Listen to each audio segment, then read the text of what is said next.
Etiqueta numeral hora clave y le damos la bienvenida a nuestro invitado Alberto Veloz. Alberto, colega periodista, pero además es cronista gastronómico y miembro de la Academia Venezolana de Gastronomía. Bienvenido. Gracias por la invitación a esta hora. Alberto, sabemos de tu gran dominio de esta temática. Caramba. Tú sabes que nosotros, aún siendo venezolanos, pues siempre nos hemos preguntado nuestro abanico culinario, ¿de dónde viene? Es interesante porque es Porque es muy amplio, por muy eso. amplio, pero tenemos que hacer una historia rápida desde la época de Guzmán Blanco, que había un dominio de los franceses, porque Guzmán Blanco impuso todas las costumbres francesas en gastronomía, por cierto. Claro. Todo. Ya habían chefs que habían venido en esa época. Pero vamos rápido en el tiempo, vamos a llegar a Juan Vicente Gómez, y continuaba eso, y apareció un señor que venía de la Guayana francesa, un escapado de allá, que era Jean-Pierre René Delof. Y claro, él vino de abajo, pero fue muy hábil, se hizo dueño de la vida nocturna de Caracas, y lo encomendaron a cosas muy interesantes. Fíjate tú que cuando vino Charles Lindbergh, a él le encomendaron hacer este lunch, porque aquí dice lunch, y era toda comida francesa. Y esto fue en los terrenos de lo que iba a ser el Country Club. Mucha gente se equivoca, pero aquí lo dice claramente. Esto fue en enero de 1927, cuando vino Charles Pero es Lindbergh. un menú francés. Sí, todo era en francés. 1928, perdón. Con eso fue que obsequiaron a Charles Lindbergh. Exactamente, y era todo francés. Y así continuó, y luego este señor hizo varios sitios franceses, por ejemplo el Longchamp y el Trocadero, que era un cabaret, y también había comida francesa. Hizo varios restaurantes. Y vamos rápidamente a llegar a la época pasa la Segunda Guerra Mundial, y viene la gente, los inmigrantes españoles, italianos y portugueses. Se vienen a Venezuela. ¿Y qué hacen? Los que estaban en la parte de la restauración fundan restaurantes. ¿De qué? Franceses. O sea, no eran franceses los que decían restaurantes franceses, eran, por ejemplo, españoles, italianos. Entonces aparece un restaurante como el Anatole, cerca de la Plaza de la Estrella. Me gusta ubicar los sitios para que la gente entienda dónde estaban. Cerca de la Plaza de la Estrella, en San Bernardino. Es un restaurante de los políticos, ¿recuerdas? Claro, por supuesto. Que había mucho movimiento de los políticos de todas las épocas. Y así surgieron muchos otros, la Belle Époque, la Cigogne, la Bastille, en fin. Ahora, eso es una cocina ya, tú sabes, más exquisita, más elaborada. Ahora, yo estaba leyendo, Alberto, que yo por lo menos no sabía. Yo sé que dos de nuestros ingredientes básicos de la comida criolla son la yuca y el maíz. Sí, claro. Y eso crece aquí desde 1000 antes de Cristo. Claro. Yo no sabía que eso era tan... Pero menos mal que ya eso cambió, ya la comida francesa ya no tiene hegemonía en el mundo, ya eso pasó. Entonces, ahora nosotros en este momento, y desde la Academia Venezolana de Gastronomía, propugnamos por nuestra comida. Claro, luego vino la época del petróleo en los años 70 y era el boom, donde importaban chefs que les pagaban una gran cantidad de dinero, por no decir cuánto, y con todo. Entonces, Venezuela era lo máximo para venir a trabajar aquí como chef. Claro. Esa época también pasó, ahí hubo muchos restaurantes, vinieron muchísimos chefs importantes como los Prevost para hacer el restaurante El Gazebo y así muchísimos. ¿Y qué pasó? Que se acabaron los reales. Entonces vienen los años 90 y, por ejemplo, una cosa muy importante, un hito importante en esto es la fundación o la creación del CEGA, Centro de Estudios Gastronómicos del profesor José Rafael Lovera. Que formaban muchachos ahí estupendamente. Ahí quería llegar, porque claro, como el tema es tan largo, quería llegar a este momento. Y entonces ahora se hace comida venezolana. Pero comienza un poco con el CEGA, luego surgen otras escuelas de cocina importantes, como el Instituto Culinario de Caracas, etcétera. Y ahora estamos viendo nosotros los venezolanos a nuestra comida, que es lo importante. ¿Qué es el éxito de México? ¿Qué es el éxito de Perú? Claro. O sea, tú ves lo internacional que ha sido estas comidas porque, claro, la gente ha visto a su despensa. La despensa criolla es muy rica. Y lo decía hace rato que la Academia Venezolana de Gastronomía tiene un programa nacional de cocinas regionales. Se está levantando un censo en todo el país para saber exactamente qué tipo de comidas hay en cada pueblo, en cada rincón de Venezuela. Es que sería bueno, porque tú no resientes un poco que otros países como México, la misma Colombia, Argentina, qué sé yo, y países vecinos nuestros, cuya gastronomía es altamente conocida en el mundo exactamente. entero. Nosotros ahora con la gente que se ha ido, el tequeño, la arepa, de repente la cachapa, pero tú no vas a un restaurante afuera que te diga comida venezolana, no, cómete una. Es muy difícil. Pero Es también difícil. hay que tener cuidado con eso, porque entonces mucha gente cree que la comida venezolana es arepa, Exacto. cachapa y empanadas. No, es que la comida venezolana es muy rica. Entonces a veces uno lo ve en las redes, las cosas que pone la gente por la falta de cultura.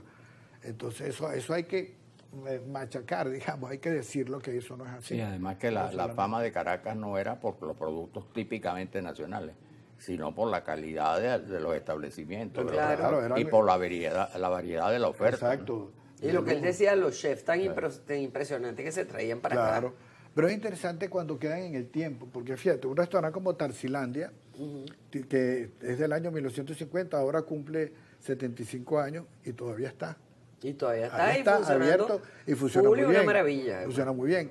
Lamentablemente muchos ya han cerrado, como por ejemplo el Aventino, que fue un restaurante que este es de francés, pero simplemente lo traigo como parte de una Sí, fue histórico. Y el Aventino ya se Y fíjate que europeo todo eso, ¿no? A un lado. ¿Cómo no? Que tú te das cuenta de la ilustración Exacto. que Esto era todo en francés. es todo en francés. Es muy menú, famoso por los exactamente. vinos, ¿no? Los vinos, la cava de vinos que tenía Gianni Riocha era muy importante. Pero eso que tú dices de los idiomas, los menús y también de los menús de los banquetes oficiales siempre eran en francés. Eso fue cambiando con el tiempo. Pero que era el lenguaje de los diplomáticos. el lenguaje. Y Y entonces eso ha la cambiado gente- en el mundo entero, no solamente en Venezuela. Alberto, por cierto, perdona, pero sería bueno que nos pusieras en auto sobre qué han comido los presidentes venezolanos. Mira, hay Porque una... tiene eso un es libro. muchísimo, además, sí. Eso es curiosísimo y ese lo sabe, pero no, perfecto. es que él tiene un libro, un trabajo sobre eso. Sí, yo hice una serie de reportajes sobre la gastronomía, qué comían ellos en sus casas, a qué restaurantes iban. Pero iba a echar el cuento relacionado con lo de los idiomas. Ok.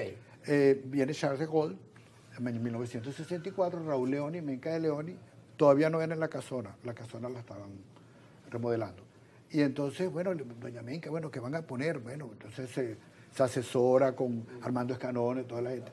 Y doña Menca dice, bueno, vamos a poner crema de apio. Doña Menca, ¿cómo vamos a poner crema de apio? Además, de Gaulle era un hombre muy estricto y no se salía de su zona de confort. Siempre quería comer las cosas francesas que conocía.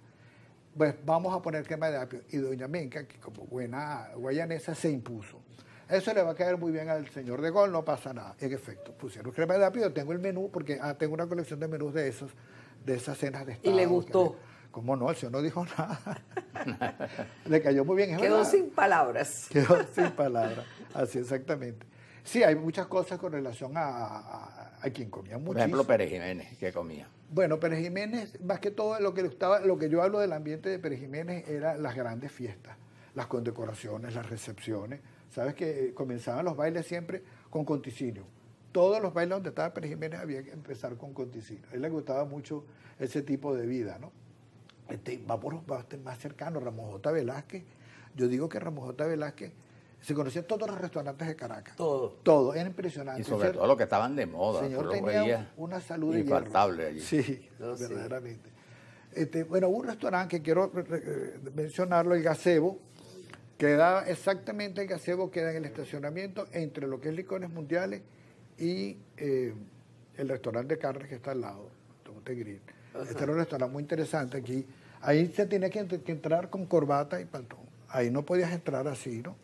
Y un día aparecen un personaje, solamente hubo dos personajes que lo dejaron entrar sin corbata, que era Charlton Heston, que usaba siempre cuello de tortuga, Cuello de tortuga. y Cantinflas, que usaba una franelita. Eran los únicos dos que pudieron entrar allí. Y más le valía que entraran antes que imponerle y se fueran. Sí, por supuesto, para esos personajes tan interesantes. Claro. Y yo me parece que yo colecciono menús de restaurantes. Entonces, entre tantos menús que tengo, me pareció muy curioso traerlo del Le Gourmet del Hotel Tamanaco. Ese era otro sitio Claro, buenísimo. este es un chef invitado, Claudio Gó. Pero lo interesante es que esto Servía también pasaba a ser para como gorro de un gorro de cocinero, cocina. qué genial. O sea, la creatividad de los diseñadores de este tipo de cosas. Y hablando de Le Gourmet, jamás nos imaginamos que en Le Gourmet iba a presentarse un mondongo. ¿Tú te imaginas un mondongo? Esas mesas de tres manteles, etcétera. Claro. Esto fue como un homenaje al libro de Armando Escanone, ¿verdad? Mi cocina a la manera de Caracas. Y se hicieron menús del siglo XIX, del XX y del XXI.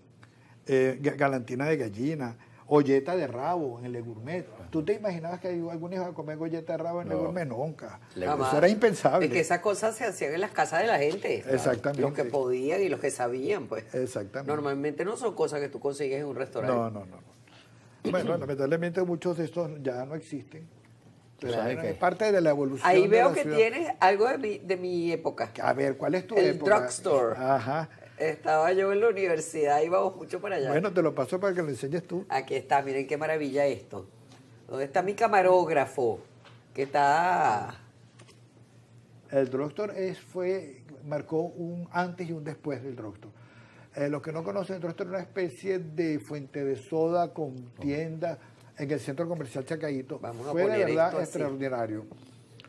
La comida, lo que se vendía allí, el ambiente. No existía el metro, sin embargo, toda Caracas venía al drugstore. No, fue todo un suceso. Un suceso, de No, verdaderamente. y la gente, aquellos perros calientes, aquellos sándwiches, ¿te acuerdas Para que tenían sepan, nombres de todo para el que mundo? sepan los televidentes, eso se inauguró en diciembre del año 1971.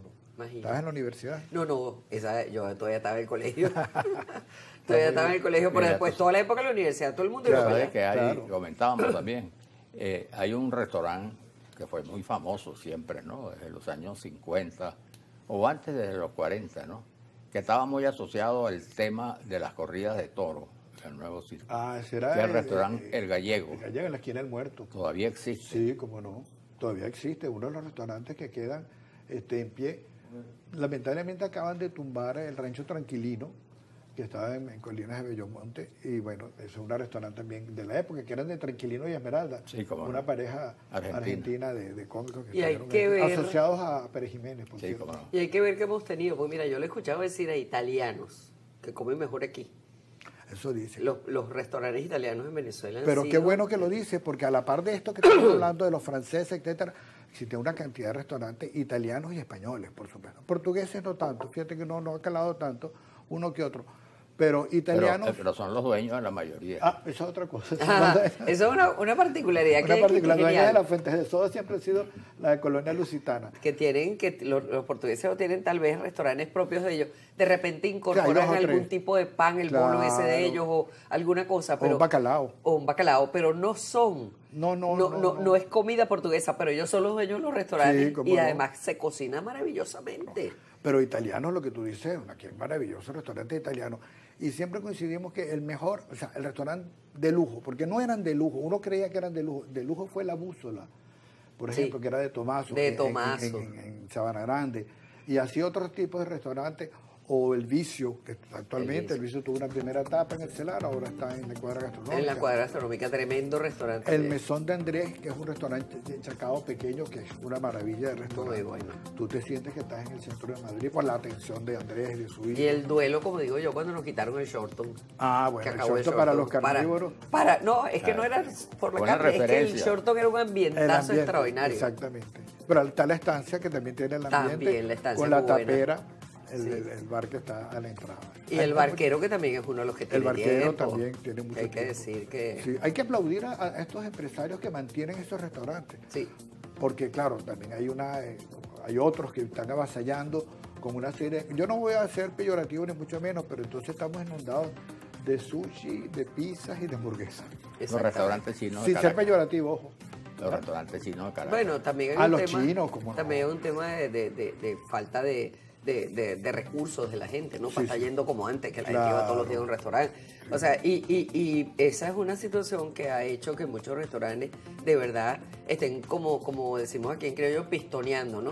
Y por eso es que es bueno que tú hagas hincapié en que hay que reconocer el valor del trabajo y del empeño de esta gente de mantener a flote sus negocios. Exactamente. Porque los hay. Los hay, como no, por ejemplo, en restaurantes árabes también.